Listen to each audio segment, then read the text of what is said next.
Last month, I sat down with a new client who told me that they just got a $100,000 windfall and they invested all of it into aggressive stocks. And then they later told me that they needed that money in the next 1 to 2 years. So they had the right mindset by getting that money to work for them. However, wrong mix of assets. So today I'm going to show you how to go about thinking about how to set up a portfolio for a $100,000 windfall based on a variation of stocks, bonds, and cash. Now, I'm not going to go into specific fund picking for today. I want to teach you how to think about building a portfolio from the foundational standpoint. And so if you watch the full video, you're going to learn 3 things today.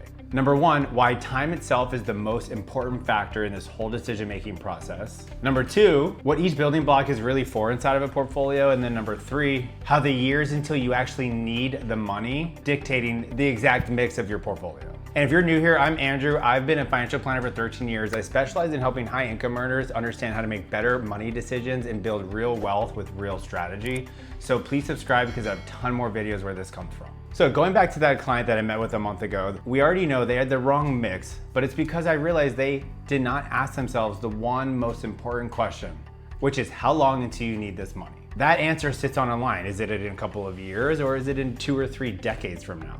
And that single answer is going to drive everything else that follows. Now, before I actually show you the asset mix breakdown, I want to actually show to you why time is such an important factor in this decision, because it's the reason this whole thing works. I want to start by talking about what everybody fears the most, a stock market crash. It's 3 of the worst in modern history. So we have the 1987 Black Monday crash, the 2008 financial crash, and then the 2020 COVID crash. It's very important to look at what all 3 of these days have in common.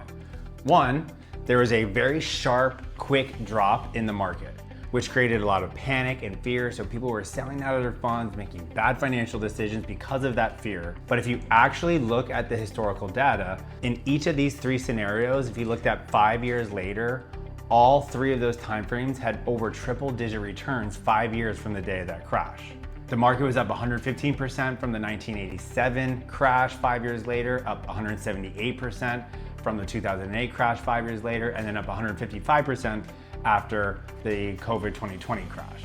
So what's important to understand is that time heals the markets, as cheesy as that may sound, it really does. And being patient, not panicking, not making fearful decisions is one of the biggest ways to stay in the game. I want to also look at this from a different perspective. So we now just looked at how the markets recover after a very dramatic crash, but what about the probability that you're actually going to lose money by investing in the market? Let's take a look at that. So I like to show this based on different timelines in the market. So for example, if you plan to have your money invested for just 1 day in the market, there's a 46% chance that you're going to lose money in that 1 day. So it's basically like flipping a coin.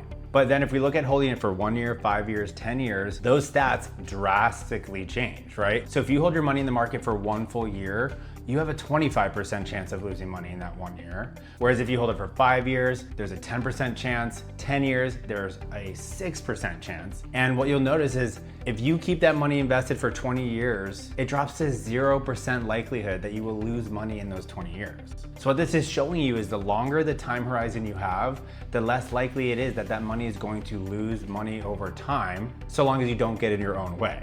The main takeaway here is time is your best friend when it comes to building wealth and investing. And the more time you have on your side, the more wealth you'll be able to build, and the more likely it is that you'll be able to stay the course, because you understand that money that you don't need for 20 or 30 years, we don't need to panic and rush to sell now when the markets are cyclical and going through correction. But for those people that do panic sell, I want to highlight what happens in these cases, because unfortunately, we're all human. We are wired to avoid risk and fear, right? And so our hard-earned money, if we're watching that value go down in a market correction, it's very hard for us to not act emotionally, right? I want to talk about what happens if you miss some of the best days in the market over that 30 years.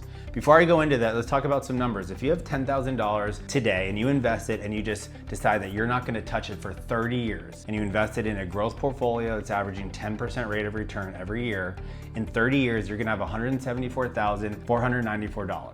That's assuming you literally do not touch it. But what happens is people tend to touch it anyway, or they sell. So if we look at historical data, over that same 30-year timeline, if you miss the best 10 days in the market, instead of ending with $174,000, you'll have $80,000. And if you miss the best 20 days in the market, you'll end up with $48,000 in that same 30-year timeline. That is so much less money just simply because you're getting in your own way and you're basing your decision making on fear and panic. The cruel thing about all of this is some of the best days historically in the market almost always follow the most dramatic downturns in the market. So quite literally at the time that is the most difficult for people to stay in the market, that is the most crucial time to actually stay the course, because the best days in the market typically come right after that. It is almost possible to try to time that. So don't put yourself in that position where you're panic selling and then you're trying to time the upswing, because I can tell you it really is nearly impossible. So I think I've hit home how important time is and being patient and not acting on fear is when it comes to the stock market. So let's actually get into the actual foundations of a portfolio, which are stocks and bonds. In very simple terms, stocks and bonds are the basis of investing in general. For today, we're not going to go into the depths of mutual funds, index funds, and ETFs, etc. That's going to be my next video. I just want to start with the basics today because that's what builds a portfolio as well. So let's understand at a very high level just the difference between stocks and bonds. If you invest in stocks, that's your way of investing in small ownerships inside different companies. So if you own a stock, that means you own a very small portion of a company. The way that you make money by investing in stocks is you participate in the growth or the volatility of the growth of that company. So as the company's value goes up, as the market goes up, the value of that stock goes up. The price that you pay for that money to grow in the stock market, though, is to have to stomach the volatility of the market and the ups and downs. There's no guarantees, there's no certainty, and that makes it very difficult for a lot of people emotionally to plan and invest long-term because it's hard to deal with those ups and downs, okay? Whereas bonds, that's more like you are lending your money. The way that you make money by investing in bonds is you lend governments or municipalities, companies money, and in return, they pay you and your portfolio interest. So historically, stocks average about 10% rate of return and bonds average about 4 to 5%. Needless to say, the longer that you have between now and needing that money, the less exposure we might want to have to bonds. I'm going to get into that a little bit more in a second here. But before we do, let's just look a little bit further into the difference between stocks and bonds. So again, while I'm not going to go into the weeds, it is important to know that when you are investing money, especially a larger sum, you do not want to just pick one or two companies and invest in their stock. That is unbelievably risky, regardless of how you feel about the company. You want to be diversified. Diversification is one of the key principles of investing in general. When you're looking to invest in stocks or equities, you want to be looking at broad stock market funds that have exposure to tons of companies within the one fund and every sector, not just one company. So when you invest in broad market stock funds, you have exposure to technology, energy sector, healthcare, consumers, and really everything else. And you want to make sure you have international exposure, domestic exposure. And so as far as what stocks give you, they give you that long run growth potential, dividends, and then the trade-off, to be honest, is again managing that volatility and being okay with that. Now on the other side of things, as far as how a bond works, you want to be looking at broad bond market funds as well. And when you invest in these broad market bond funds, it's really just like a pile of a bunch of loans, so the government or different companies. So you're gaining interest by those companies taking the money that you're lending them in the form of these bond funds, and they're paying you that interest because they're using that money in some other way, right? I mean, it's pretty straightforward. The way that bond market funds are made up are through US Treasuries, mortgage-backed bonds, corporate bonds, and again, government, municipalities, etc. So what's interesting to keep in mind is that the stock market tends to work inversely of the bond market. So if the stock market goes up, the bond market typically goes down, and then vice versa.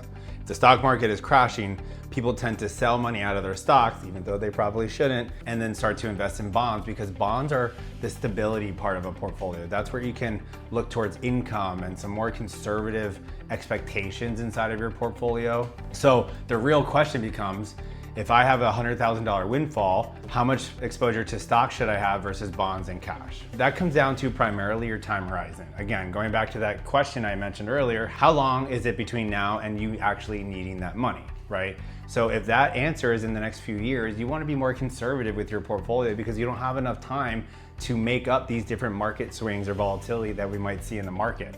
So an income or a highly conservative portfolio might have about $20,000 in stocks and $60,000 of the $100,000 in bonds and about $20,000 in cash. Whereas a conservative approach versus a balanced approach, as you can see, is just incrementally increasing the amount of exposure that we have to stocks. A balanced portfolio, about 60,000 in stocks, 35,000 in bonds, 5,000 in cash.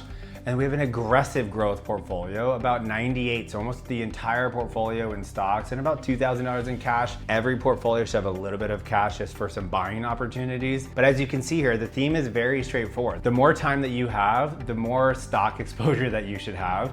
The less time you have, the more bond exposure you should have. It's really, in many ways, as simple as that, okay? Now, obviously investing a lot of money, it is rather complex when we're looking at building wealth and being very strategic with your portfolio. So I always recommend getting professional advice or feedback.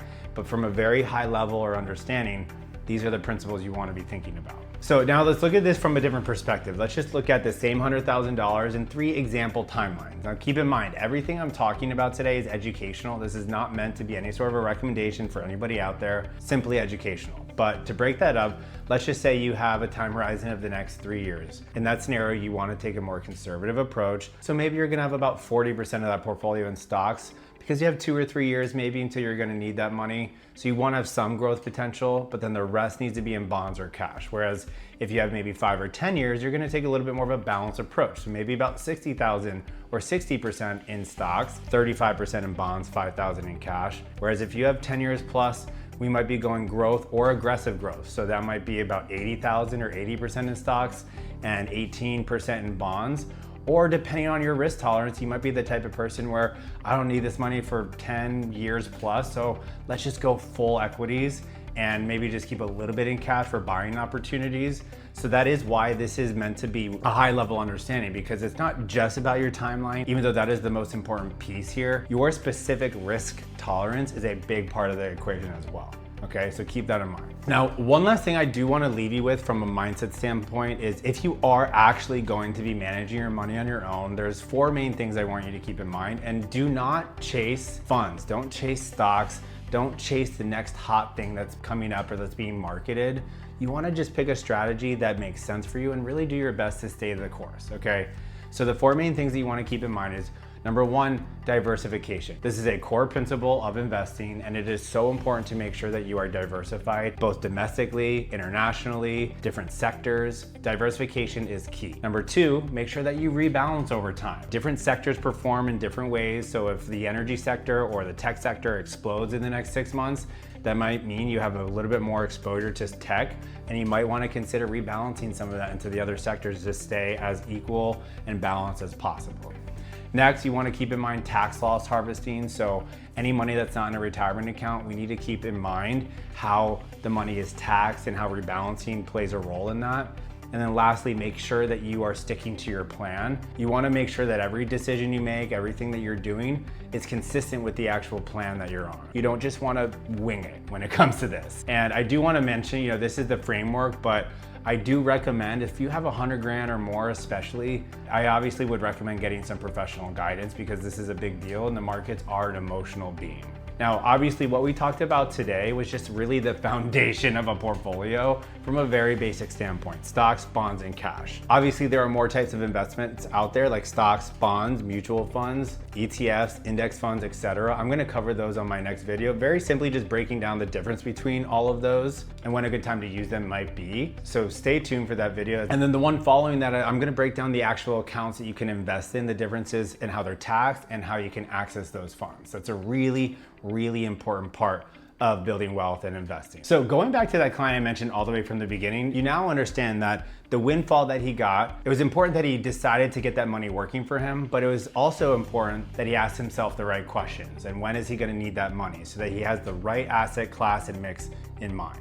Your time horizon, your risk tolerance, your tax situation, your income, all of these things play a role. That's why this is not meant to be any sort of a recommendation. This is meant to be a high-level understanding about how to think about building this portfolio. Now, if this video is helpful, please subscribe to my channel. I have tons of videos like this coming. And also just know that this structure, this way of thinking is what I teach all of my clients in the Wealth Execution Program. The link to apply and for more information is in the description below. And I would love for you to be a part of my world and part of my community, and I can't wait to build more videos with you.